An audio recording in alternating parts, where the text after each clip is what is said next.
Learning to Read Guitar Music, How and Why. Written and narrated by Ged Brockie. Chapter 1. Learning to Read Guitar Music, How and Why. Sight reading is something that lots of guitarists can't do. One of the reasons they can't do it is that they think it's really hard. So the first thing I just want to say about sight reading is it is not difficult to sight read. I'm going to say that again. It is not difficult to sight read, but you do have to know how to go about it.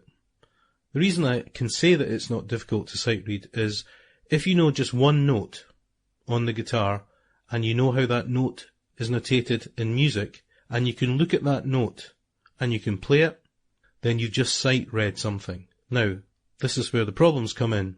It's when you have to sight read more than one note. So I would just want to start by saying there are two types of reading really out there.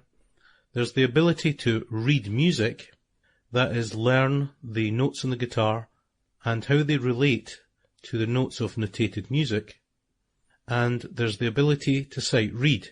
So let's look at these two things. The ability to read music means you have to learn the chromatic scale. You have to know each and every note on the guitar fretboard.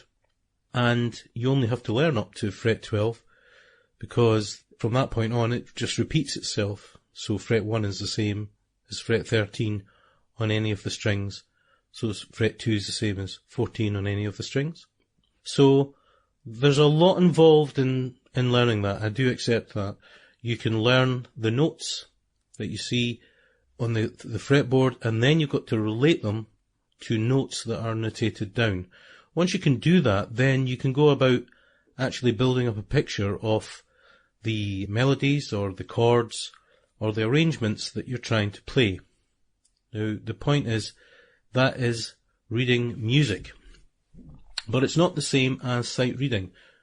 So what specific skills are needed to sight read? Well, sight reading builds on being able to read music. But there's an additional thing you've got to add in here, an additional skill, which I call flow. It's the ability to look from left to right, and there are some techniques that I'm going to discuss later. It's the ability to look from left to right and let that flow of information, as you see it appear, go through your eyeballs and into your brain, and then that triggers you. Sample complete. Ready to continue?